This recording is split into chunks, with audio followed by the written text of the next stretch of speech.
mother raising a son, and that ever happened to him, the hurt, the pain, the traumatization that my child has to go through with no apology and nothing wrong, that's the unfair part. Is that now this child, without his parent present, is traumatized. Yes. Now he has a disrupted view of law enforcement. He will never trust another cop because him and his boys was walking down the street and he got handcuffed. Right.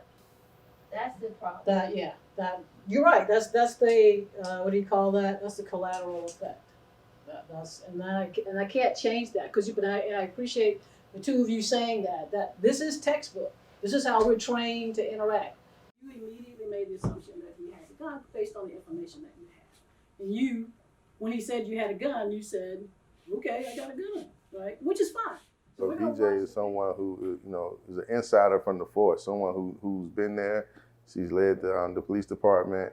And right now she's just caring and wanting to make sure that our young people have an opportunity to see tomorrow. What I like about being a police officer is serving. I mean, I really like working in the community, and I really love working in the communities. So around 2014, I started doing a job, just to do something. And about this time, these shootings were going on and killing of black bodies. And it just dawned on me as a retired police executive, the black community, they don't trust police. So what I'm trying to do, so it kind of started from there, just how do I change this paradigm for the black community? This program isn't set up to give an answer to, Castile, or Michael Brown. This is how to reduce your chances of ending up like that. So that's my goal, is to educate, because around the black table, it's about, this is what you do. And some of it is good information. I'm not saying that it's not, because it's a conversation that usually is not happening at the white table. But I also just want to be a little bit more informative, especially when I hear stuff like, I did not know I had to get out of the car. This is a very, very important topic because I think it's important that people know, just bottom line, that they know their rights as well as their responsibilities. I think that it's important that young people are taught early what to expect and what's expected of them, so that when they can go out, they can help. These are survival tools.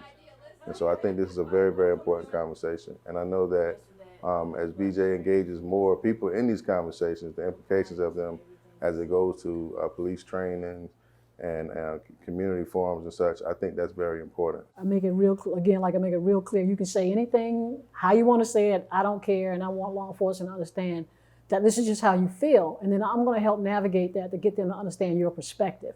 But you need to hear what your community thinks. And then you as law enforcement agent got to figure out how to alleviate that or how to reduce that. Bring them into, you got to have programs, you got to have advisory boards, you got to listen to this community. So why do you feel like that? Yes, you can come in here and complain. I want you to complain. Like Durham PD, Kinston PD, Carrboro, they've had me do presentations in the community. So what those police departments are saying to their community, we want you to know your rights, and we're okay with you filing complaints on our officers because we want to serve you in a professional manner. The main thing for me is just, I need people to get home. That's the ultimate. This presentation has gone from sometimes an hour to 3 hours.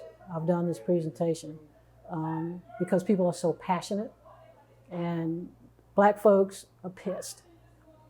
So what I'm trying to get people to understand, I'm okay with you being pissed, but I need you to be pissed and knowledgeable so you can go home and file a complaint or comply later and then get involved to make your law enforcement community that's in your community different. The message, comply, then complain, I think that says it very clearly what in terms of a survival strategy, at least you have one, comply and complain. We can thank BJ for that.